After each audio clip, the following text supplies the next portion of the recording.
MÜSİAD Expo Ticaret Fuarı'nın 18.'sinin ülkemize ve iş dünyamıza hayırlara vesile olmasını diliyorum.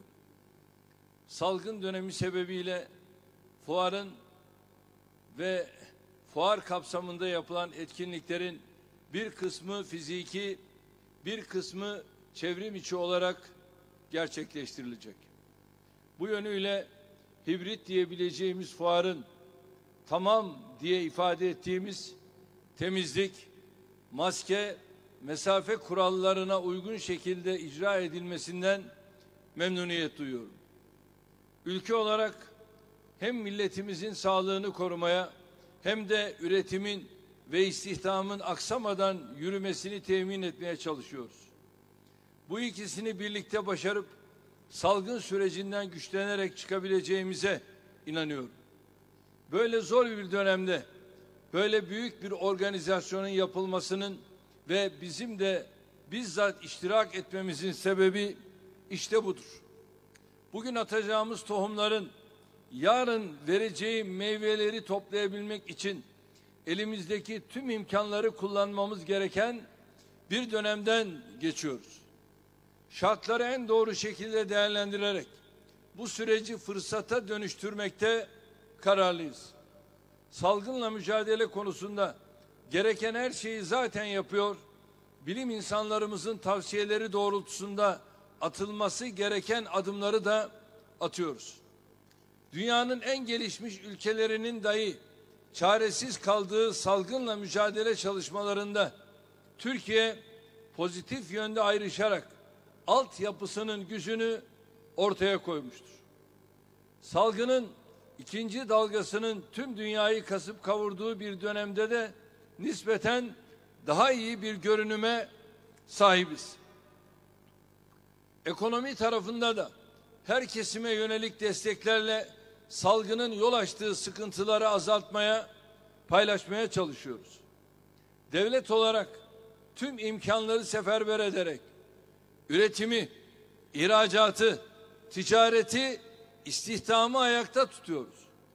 Bu anlayışla iş dünyamızdan esnaflarımıza, işçilerimizden yardıma muhtaç vatandaşlarımıza kadar her kesime el uzattık, kaynak aktardık. MÜSİAD'ın da kurduğu Karzı Hasen fonu vasıtasıyla kendi üyeleri arasında benzer dayanışma mekanizmaları oluşturmasından memnuniyet duydum. Hem salgının yol açtığı sorunları hem ekonomimizin karşı karşıya bulunduğu sıkıntıları 83 milyon hep birlikte ortaya koyacağımız işbirliği ve dayanışma ile aşarak hedeflerimize ulaşabiliriz. Bunun için hepimize görevler düşüyor. Hepimizin yapması gereken fedakarlıklar var. Hazine ve Maliye Bakanlığımız, Merkez Bankamız, diğer kamu kurumlarımız ile özel sektörümüz bundan sonra inşallah daha güçlü şekilde birlikte çalışacaktır. Hem ekonomi politikalarımızı takip edecek, hem demokrasimizin ve özgürlüklerimizin çıtasını yükseltecek, hem milletimizin günlük hayatında rahatlamaya yol açacak hazırlıklar içindeyiz. Değerli arkadaşlar, geçtiğimiz 18 yıl boyunca bu ülkede yapılan her reformun, gerçekleştirilen her değişimin, elde edilen her başarının altında bizim imzamız vardır. Anayasamızı demokrat ve özgürlükçü bir anlayışla defalarca değiştirdik. Tümüyle yeni bir anayasa yapmak için kolları sıvadık. Ancak Cumhuriyet Halk Partisi'nin oyun bozanlığı sebebiyle neticeye ulaşamadık. Bizimle birlikte yeni bir anayasa hazırlamaktan kaçanların daha sonra karanlık mahfillerde başka gayretler içerisine girdikleri ortaya çıktı. Böylece bizim başlattığımız yeni anayasa çalışmasının niçin akamete uğradığı da aleniyet kazandı. Bunun yanında temel kanunların tamamını yenileyerek adalet sistemimizin altyapısını ve insan kaynağını güçlendirerek ülkemizde hukuka erişimi kolaylaştırdık. Hak ve özgürlük alanlarını olabildiği kadar genişleterek milli birlik ve beraberliğimizi tahkim ettik. Ekonomi alanında da pek çok reformu hayata geçirerek ülkemizin makroekonomik görünümünü çok ilerilere taşıdık. Velhasıl biz reformlara hiç ara vermedik. Değişim iradesini hiç elden bırakmadık. Burada sadece son 2 yılda hukukta ve ekonomide gerçekleştirdiğimiz 2 büyük atılımı örnek vermek istiyorum. Milletimizin hukuka ve adalete olan güvenini kökleştirmek amacıyla kapsamlı bir yargı reformu strateji belgesi hazırladık. Bu doğrultuda meclisimiz 3 ayrı reform paketini hayata geçirdi. Ekonomide ise yaptığımız kapsamlı düzenlemelerle ülkemizin iş yapma kolaylığı endeksinde 27 sıra birden yükselerek 190 ülke arasında 33. sıraya çıkmasını sağladık. Şimdi de yeni reformlar, yeni atılımlar için hazırlıklar yapıyoruz. Ekonomide ve demokraside ülkemizi yeni bir yükseliş dönemine sokmakta kararlıyız. Yeni yargı paketleriyle ilgili hazırlıklar sürüyor. Bunları da en kısa sürede meclis gündemine getireceğiz. Ön çalışmaları tamamlanan insan hakları eylem planını da iş dünyası ve azınlıklar dahil çok daha geniş bir istişareyle neticelendirip hayata geçireceğiz. Milletimizin geleceğine güvenle bakabilmesi için bugün almamız gereken tedbirler neyse onları hayata geçirmekten kaçınmıyoruz. Gerekirse şu aşamada bazı acı ilaçları içmemiz gerektiğinin de farkındayız. Dün yapılan faiz artırımı kararını bu çerçevede değerlendiriyorum. Asıl hedefimiz enflasyonu en kısa sürede önce tek haneli rakamlara, ardından orta vadeli hedeflerimizdeki seviyeye düşürerek faizlerin de buna uygun şekilde aşağı inmesini temin etmektir. Bunu başardığımızda kurun da istikrara kavuşacağını düşünüyorum. Türkiye'yi faiz, enflasyon, kur sarmalından çıkarmamız şarttır. Aksi halde sürekli bu tartışmayı yaşamak, bu bedelleri ödemek mecburiyetinde kalacağız. Her zaman söylüyorum. Bugün burada yine söylüyorum. Faiz sebeptir. Enflasyon neticedir. Bunu böyle bilelim. Enflasyon sebep değildir. Faiz netice değildir. Kendimizi aldatırız. Ve faiz her şeyden önce bir defa paradan para kazanmak suretiyle insanları sömürmektedir. Yeni ekonomi yönetimimizle birlikte tüm mesaimizi ve dikkatimizi bu konuya hasrederek ülkemizi bu kronik sancıdan inşallah kurtaracağız. Değerli arkadaşlar, hedeflerimize ulaşmak için iş dünyamızdan ve vatandaşlarımızdan somut destek taleplerimiz var. Her şeyden önce yurt dışındaki tasarruflarımızı mutlaka ülkemize getirmeliyiz. İşte şu anda varlık barışı ile ilgili adımı attık ve varlık barışı konusunda da gerek yurt dışı gerek yurt içindeki yastık altı neyimiz varsa bunları kesinlikle herhangi bir sorguya tabi olmadan kayıt altına almamız, inanıyorum ki ülkemiz içinde ve bütün girişimcilerimiz, yatırımcılarımız içinde yeni bir ufuk sağlayacaktır. Derdimiz ne? Derdimiz şu. Paran mı var? Yatırım. Paran mı var? İstihdam. Paran mı var? Üretim. Paran mı var? Üretimle birlikte ihracat.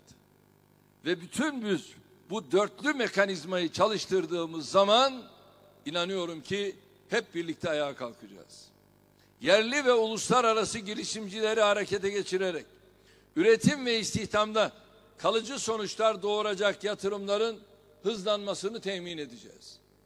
milletimizin ve yatırımcıların milli paramız olan Türk lirasına güvenlerini artırarak mevduatlardaki döviz ağırlığının azalmasını sağlamalıyız. Nitelikli istihdam oluşturan, enflasyona ve cari açığa ulaşmayan, yurt içi tasarruflardan ve yurt dışı yatırımcılardan gelen kaynaklarla finanse edilen bir büyümenin peşindeyiz. Adımlarımızı güvenin ve istikrarın bu sürecin kilit taşı olduğunun bilinciyle atıyoruz. Türkiye'ye güvenen herkesin kazanacağı bir yatırım iklimi oluşturuyoruz. Bunun için ihtiyaç duyulan her türlü adımı atacak, iş ve yatırım ortamını beklenen seviyeye çıkartacağız. Bu kapsamda özellikle üretim ve ihracatın ana aktörleri olan kuruluşlarımıza çok önemli görevler düşüyor. Ticaret Bakanlığımız, Dış Ekonomik İlişkiler Kurulumuz, Türkiye Odalar ve Borsalar Birliğimiz, MÜSİAD, TÜSİAD gibi iş insanlarımızı temsil eden yapılardan yakın, verimli ve samimi bir çalışma yürütmelerini bekliyoruz. Özellikle ihracat süreçlerinde yer alan kurumlarımızı diğerinin rakibi değil, tamamlayıcısı olarak görüyoruz. Bu yapılar hem ülke içinde hem de ülke dışında birbirleriyle ne kadar yakın çalışma ve işbirliği halinde bulunurlarsa ortak hedeflerimize o kadar hızlı ulaşırız. Ülkemiz, milletimiz, iş dünyamız için hayırda yarışma anlayışından asla ayrılmadan, güçlerimizi ve imkanlarımızı birleştirerek daha büyük başarılar elde edeceğimizi unutmamalıyız. Eğer bir ülkede MÜSİAD temsilciliği açılmış ve bizim oradaki ihracatımız 3'e, 5'e, 10'a katlanmamışsa ortada bir sorun var demektir. Eğer bir yerde bizim ticaret temsilciliğimiz faaliyete geçmiş ve bizim oradaki ihracatımız katlanarak artmamışsa ortada bir eksik var demektir. DEİK bünyesinde yer alan iş konseyleri odaklandıkları alanlarda ve ikili anlaşmalar yaptıkları ülkelerde ihracatımızı kat be kat yükseltemiyorlarsa orada durup bir düşünmemiz gerekiyor demektir. Bu manzara bize üretim ve ihracat merkezli kurumlarımızın güçlerini birleştirmeye, daha yakın çalışmaya, birbirlerini desteklemeye ihtiyaçları olduğu mesajını veriyor. İnşallah yeni dönemde bu konuda hepimizi mutlu edecek, herkese kazandıracak, işbirliğine dayalı bir çalışma yöntemini beraberce tesis edeceğiz. Değerli arkadaşlar, salgın döneminde iş dünyasının çalışma biçimi ve alışkanlıklarında ciddi değişiklikler ortaya çıktı. Bugün bir araya geldiğimiz fuarın ve fuar kapsamındaki etkinliklerin online boyutu da işte bu değişimin işaretlerinden biridir. Artık iş yapmak için görüşmek, müzakere etmek, karar vermek, anlaşmak ve sonrasındaki süreçleri yönetmek gibi hususlar yüz yüze gelmeden online platform vasıtasıyla mümkün hale gelmiştir.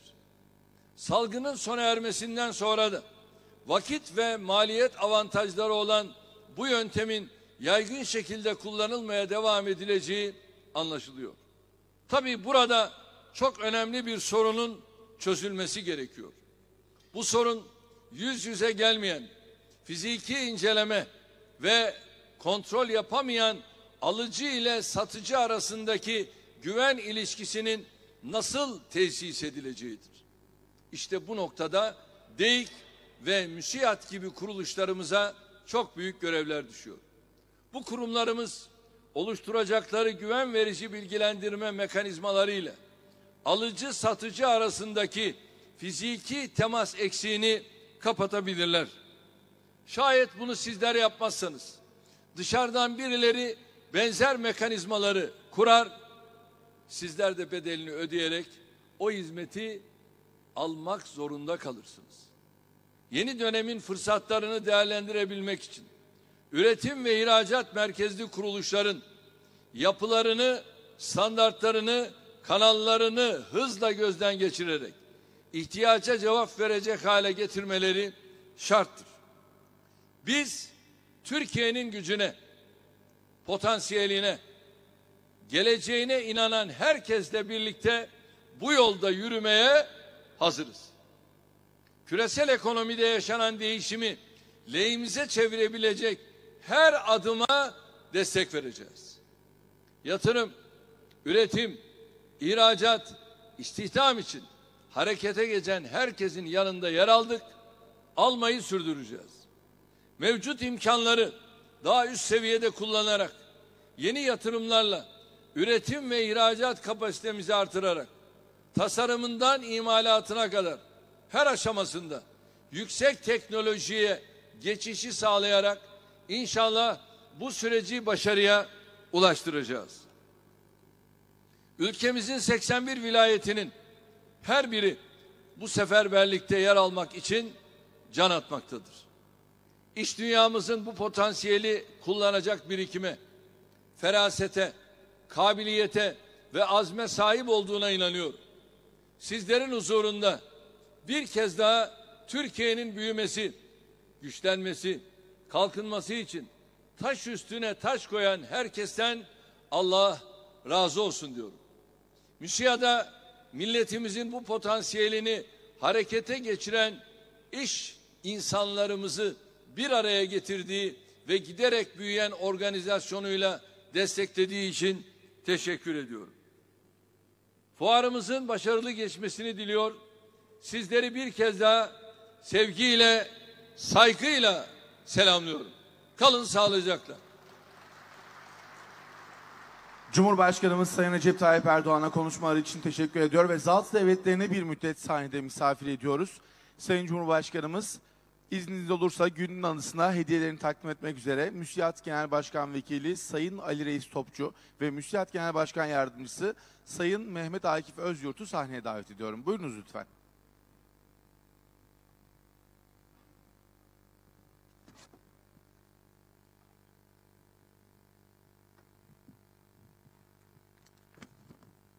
Sayın Cumhurbaşkanımız, öncelikle Geleceğe Nefes projesi kapsamından yola çıkarak MÜSİAD'ın kuruluş tarihi olan 1990 adet fidan dikimi gerçekleştirilmiş ve bu fidan dikiminin anısı olarak MÜSİAD Genel Merkezi'nin size sertifikasını sundular efendim.